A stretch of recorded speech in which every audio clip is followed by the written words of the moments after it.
So hello guys, तो finally इस weekend को much awaited pro show Chicago pro भी हो गया है और इस शो में ओपन डिवीजन से जस्टिन शियर ने जीत कर क्वालिफाई कर लिया है मिस्टर ओलंपिया के लिए। एंड बहुत ही अमेजिंग फील होता है जब आपने किसी एक बॉडी बिल्डर को काफी ज्यादा कवर करा हो और वही जबरदस्त परफॉर्म कर जाए, वो उस हाइप को बनाए रखे जिसके बारे में आपने वीडियोज में बात करी हो। I mean guys, I think बहुत ही कम चैनल्स होंगे जिन्होंने जस्टिन को ऐसे कवर करा होगा with all of his updates जैसे बॉडी बिल्डिंग बुलेटिन कर रहा था। सो एनीवे, शो में सबसे ज्यादा लोग वेट कर रहे थे ब्लेसिंग अवोदिपो को देखने का, जिनके लास्ट ईयर की मिस्टर ओलंपिया की परफॉर्मेंस उनके खुद के लिए काफी डिसअपॉइंटिंग रही थी। लेकिन ये भी ब्लेसिंग, खैर इस बारे में स्टार्ट से बात करते हैं गाइस, फिर आएंगे ब्लेसिंग पर। सो जस्टिन शियर ने यहाँ पर 3 ओलंपिया के कंपेटिटर्स को हराया, वो भी अपने डेब्यू में, और अपनी पूरी हाइप को बनाए रखा। लास्ट कॉल आउट में थे जस्टिन शियर, स्टैनिमल और जॉन डी ला रोसा, और तीनों ही प्री जजिंग में तो इतने ज्यादा आसपास थे, इतने ज्यादा कंपेटिटिव थे कि ऐसा लग रहा था गाइस कि कोई भी शो लेकर जा सकता है। एंड स्टीव वाइनबर्गर ने, जो हेड जज हैं, उन्होंने काफी मेहनत करवाई इन तीनों से प्री जजिंग और फाइनल्स में। बार बार तीनों को मूव करा, कभी किसी को मिडिल में रख रहे थे, कभी किसी को, और काफी देर तक कंपेयर करा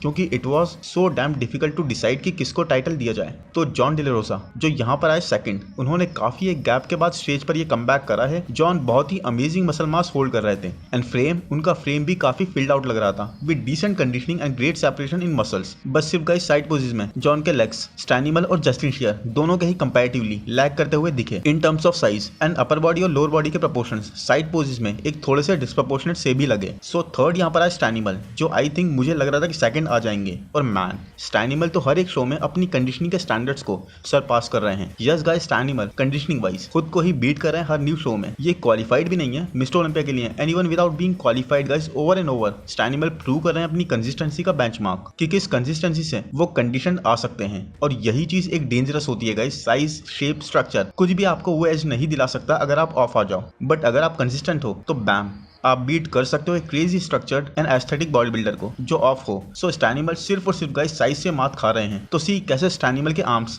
लैग कर रहे हैं उनकी ओवरऑल फिजिक के कंपैरेटिवली। इसके अलावा गाइस तीनों में सबसे अमेजिंग कंडीशन थे स्टैनिमल, एंड बैक पोजेस में तो लाइट्स आउट कर रहे थे दूसरों की डिटेल्स और श्रेड प्रेजेंट करके। बस साइज का एक एस्पेक्ट, और वो ये एलिमिनेट कर देंगे गाइस नेक्स्ट ईयर तक। ही डेफिनेटली विल, और तब guys he will be really really dangerous अपनी कंसिस्टेंसी के साथ। और अब बात करते हैं जस्टिन शियर की, जिन्होंने अपने डेब्यू में ही शो जीतकर मैट जॉनसन को एज अ कोच और भी प्राउड कर दिया। जस्टिन के पास तीनों में से ही बेस्ट कॉम्बिनेशन था शेप, सिमेट्री, साइज और फ्लो का, और इवन कंडीशनिंग गाइस। और एक चीज तो मैं भूल ही गया, जस्टिन की प्रेजेंटेशन एंड पोजिंग, ये दोनों चीजें भी एक की डिफरेंस मेकर थी कॉल आउट में।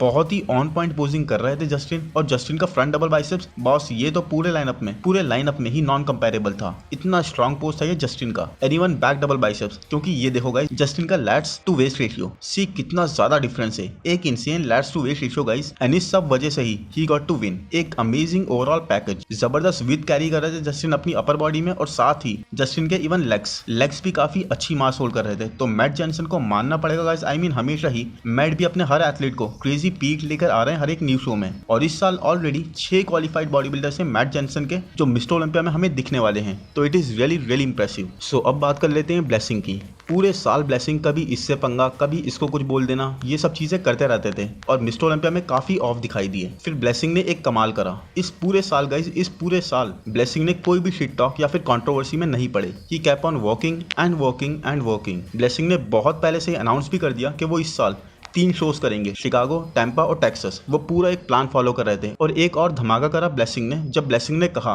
कि वो किसी कोच के साथ नहीं बल्कि खुद को ट्रेन करेंगे, जो स्टार्टिंग से ही काफी अजीब लगा। बट एनीवेज, ब्लेसिंग जब यहाँ स्टेज पर आए, man it was very disappointing. Blessing पूरी तरह से ऑफ थे, पीक से तो लाइट ईयर्स दूर थे। आई मीन बहुत ज्यादा वाटर रिटेन कर रही थी इनकी बॉडी, एक वाटर बैग की तरह से लग रहे थे Blessing. Zero conditioning and legs में तो there was no separation at all. Blessing ने डेफिनेटली साइज इंक्रीज करा है, बट कहीं से भी ब्लेसिंग स्टेज रेडी नहीं थे, एंड ही न्यू दैट। उनकी पोजिंग से ही ये ऑब्वियस था। ब्लेसिंग की वेस्ट तो गाइस ऐसी लग रही थी जैसे 42 इंच की हो, इतनी ज्यादा एक्सपेंड हो रही थी कि फूड जैसा डाइजेस्ट भी नहीं हुआ हो। एंड साथ ही पैट्रिक भी काफी ज्यादा ऑफ थे, मसल्स फुल नहीं थे, काफी फ्लैट साइड पर, और साइज की कमी के साथ ये चीज गाइस बहुत ज्यादा ही बड़ा इंपैक्ट क्रिएट कर देती है। तो दोनों ही मिस्टर ओलंपिया के कंपेटिटर रह चुके हैं, एंड इसीलिए it was very disappointing guys कि दोनों टॉप 3 का पार्ट भी नहीं बने। दोनों ही सेकंड कॉल आउट या फिर I should say second last call out में कंपीट कर रहे थे 4th और 5th प्लेस के लिए। पैट्रिक से तो फिर भी लोग ज्यादा होप नहीं करते, बट ब्लेसिंग जिस तरह से इस बार डेडिकेटेड थे एंड इंप्रूवमेंट्स प्रेजेंट कर रहे थे, ब्लेसिंग से एक्चुअल में लोगों को काफी एक्सपेक्टेशंस थी।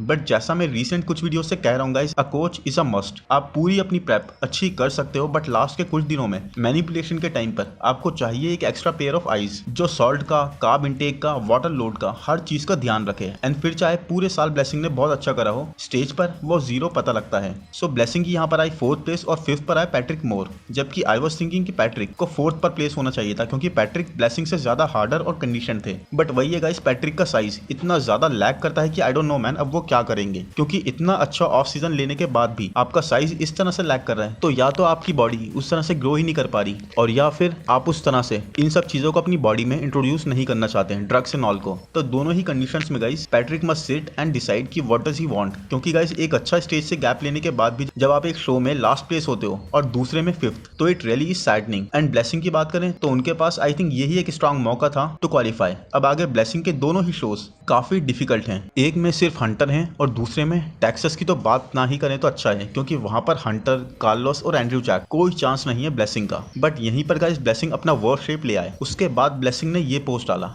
कि उन्होंने अपनी प्रेप सोशल मीडिया से ऑफ इसीलिए रखी थी ताकि वो अपना स्ट्रेस और अपने ऊपर का प्रेशर कम कर सकें। और अब मैं समझता हूँ कि क्यों ये एक अच्छा आइडिया नहीं है खुद ही प्रेप को करने का, लेकिन सब चीजें सही तरीके से हो रही थी। यस, कंडीशनिंग में थोड़ा सा मैं प्लान से पीछे था, बट आई वॉज गुड। लेकिन चीजें एकदम से चेंज हो जाती हैं लास्ट कुछ वीक्स में, और आई थिंक ये अब एक टाइम है नया कोच ढूंढने का। तो देख लीजिए गाइस, अब ब्लेसिंग को समझ में आ रही है ये चीज कि how important a coach is. और यही नहीं गाइस, नेक्स्ट पोस्ट में ही within a day I think Blessing ने कोच ढूंढ भी लिया। यहाँ पर ब्लेसिंग ने कैप्शन में बोला कि बहुत अच्छे से उन्होंने 306 पाउंड से 276 पाउंड यानी कि 30 पाउंड तक का वेट लूज करा था, और राउंडनेस और फुलनेस अपनी फिजिक की बिना सैक्रिफाइस करे हुए। बट वही एंड में फिर चीजें चेंज हो गई और अब कैमरॉन चीज को ब्लेसिंग ने हायर कर लिया है एज अ कोच, और रोड टू ओलंपिया कंटिन्यूज। तो ये काफी अच्छा डिसीजन है गाइस, क्योंकि ब्लेसिंग साइज से तो कहीं लैक नहीं करते, प्रॉपर मसल्स हैं इनके। और लास्ट ईयर हमने जॉर्ज फेरा की गाइडेंस में ब्लेसिंग की काफी नेक्स्ट लेवल फिजिक भी देखी इंडी प्रो में, with a really tiny waist and a great structure. तो वही है गाइस, देर आए दुरुस्त आए। सो एनीवेज, अब क्लासिक डिवीजन की बात कर लेते हैं, और यहाँ पर फाइनली हमने मैट ग्रेगो को अपनी प्लेसिंग और भी ज्यादा इंप्रूव करते हुए देखा। यस गाइस, अब मैट ग्रेगो